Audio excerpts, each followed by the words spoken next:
Hi hello guys, welcome back to my channel. Last week பார்த்தீங்கன்னா நானும் என் ஃப்ரெண்ட்ஸும் போயிட்டு போலோங்னு ஒரு மூவி போய் பார்த்துட்டு வந்தோம்.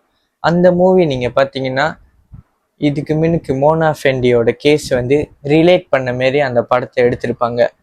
பட் இந்த படம் ஃபுல்லாகவே மோனா ஃபெண்டி கேஸ் ரிலேட் பண்ணிச்சா, அப்படி மோனா ஃபெண்டி கதையை ரிலேட் பண்ணி எடுத்திருக்காங்களான்னு கேட்டிங்கன்னா இல்லை. இந்த படமும் மோனா ஃபெண்டியோட ரியல் கேஸும் ஸ்லைட்லி நிறைய டிஃப்ரென்ஸ் இருக்குது.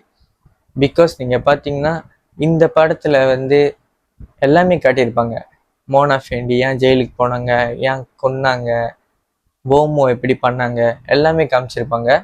பட் தென் ரியல் கேஸ்க்கும் இதுக்கும் டிஃப்ரென்சஸ் இருக்குது. இன்னைக்கு நம்ம கிளியராக பார்க்க போகிறோம் இந்த படத்தில் வந்த கதைக்கும் ரியல் கேஸ்க்கும் என்ன டிஃப்ரென்ஸ்னு.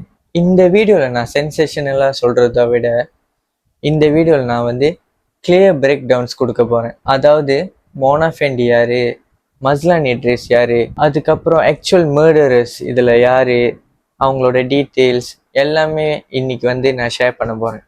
அதை தவிர்த்து இன்னைக்கு நான் போலோங் மூவியில் நடந்த ஸ்டோரி என்ன, நிஜத்தில் நடந்த ஸ்டோரி என்னன்னு டிஃப்ரென்ஸ் நான் இன்னைக்கு எக்ஸ்பிளைன் பண்ண போகிறேன். ஸோ கடைசி வரைக்கும் நீங்கள் இருந்துட்டு இந்த வீடியோவை மறக்காமல் பார்த்துட்டு போங்க. அண்ட் யார் இன்னும் என்னோட சேனல் சப்ஸ்கிரைப் பண்ணலையோ மறக்காமல் சப்ஸ்கிரைப் பண்ணிடுங்க. பிகாஸ் ஒவ்வொரு வாரமும் ஒரு புது கதையோட நான் உங்ககிட்ட ஷேர் பண்ண போகிறேன். மோனா ஃபெண்டியோட உண்மையான பேர் பார்த்துக்கிட்டிங்கன்னா மஸ்னா இஸ்மாயில். என்னதான் அவங்களுக்கு உண்மையான பேர் இருந்தாலும் பப்ளிக் மத்தியில் அவங்களுக்கு ரொம்ப ஃபேமஸாக இருக்கிற பேர் என்னன்னா மோனா ஃபெண்டி. பப்ளிக் இமேஜில் பார்த்துக்கிட்டிங்கன்னா அவங்க ஒரு சிங்கராக இருந்தாங்க, அதுக்கப்புறம் போமோவும் ஆனாங்க, கடைசியில் கொலைகாரங்களாக ஆயிட்டாங்க.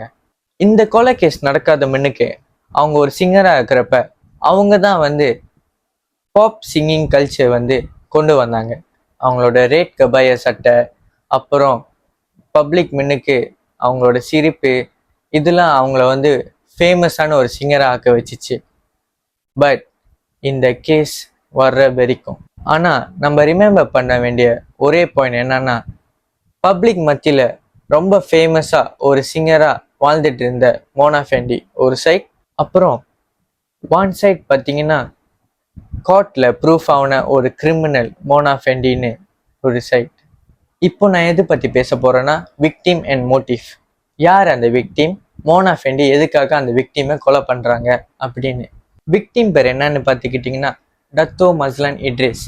இவர் பாலிட்டிக்ஸில் இருக்கார் அண்ட் இவர் ஒரு டத்தோ கூட.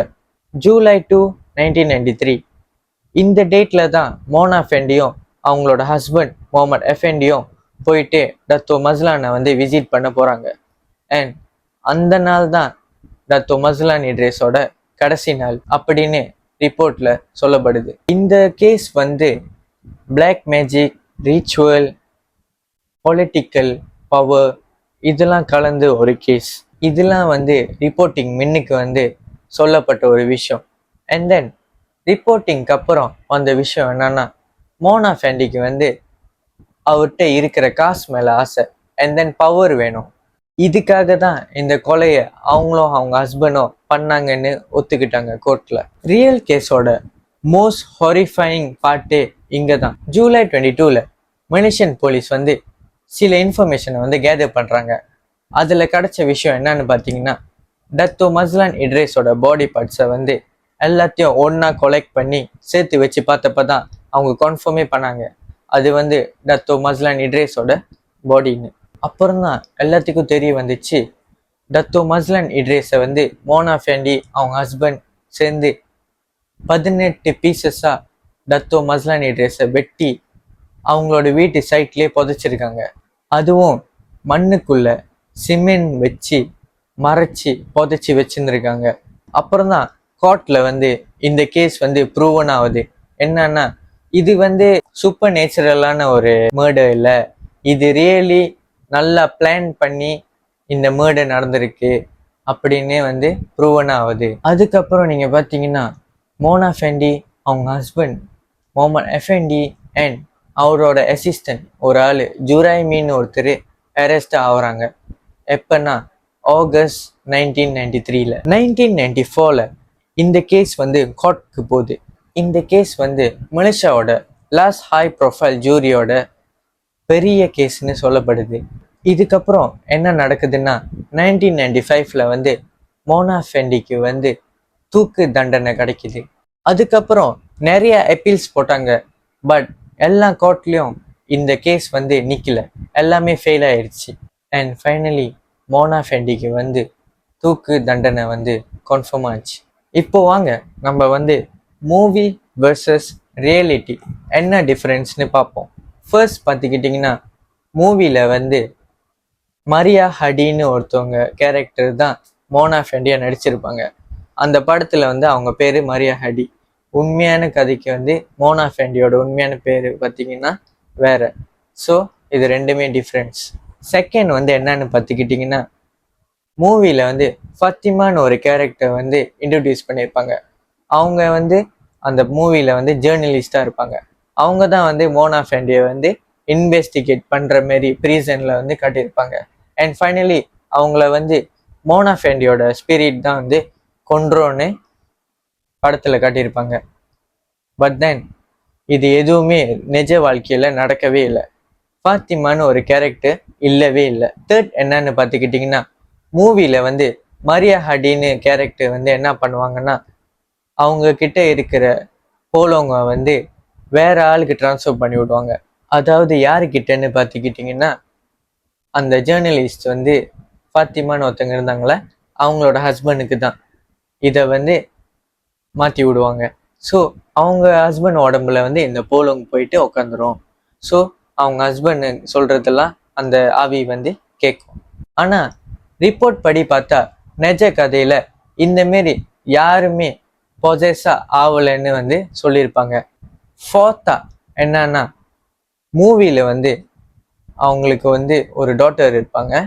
அவங்க வந்து அதுக்கப்புறம் வந்து அவங்க அம்மாவை வந்து மோனா ஃபெண்டியை வந்து விசிட் பண்ணுற மாதிரி ஜெயிலில், அப்புறம் இதெல்லாம் வேணான்னு சொல்லி தான் அவங்க டாட்டர் வந்து அவங்க அம்மா விட்டு விலகி தூரமாக ஒரு வாழ்க்கை வாழ்ந்துட்டு இருப்பாங்க.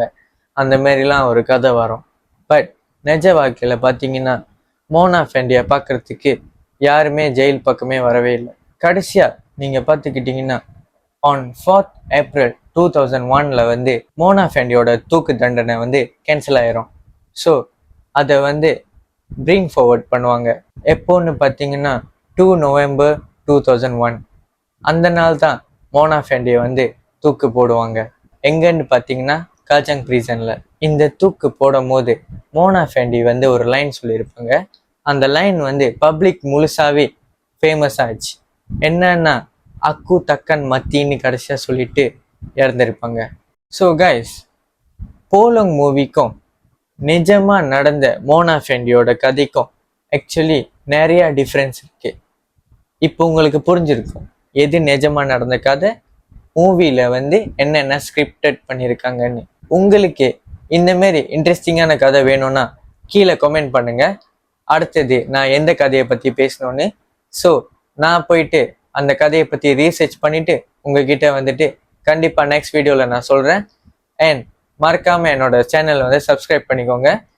அண்ட் யார் யார் இதுக்கு முன்னுக்கு என்னோட வீடியோ பார்க்கலையோ மறக்காமல் போயிட்டு பாருங்கள். இதுக்கு முன்னுக்கு நான் வந்து 2 கோஸ்ட் ஸ்டோரி பற்றி சொல்லியிருப்பேன். அந்த கதையும் இன்ட்ரெஸ்டிங்காக இருக்கும். இதோட நான் போயிட்டு வரேன் கைஸ். அடுத்த வீடியோவில் கண்டிப்பாக நம்ம சந்திப்போம். பாய் அண்ட் டேக் கேர்.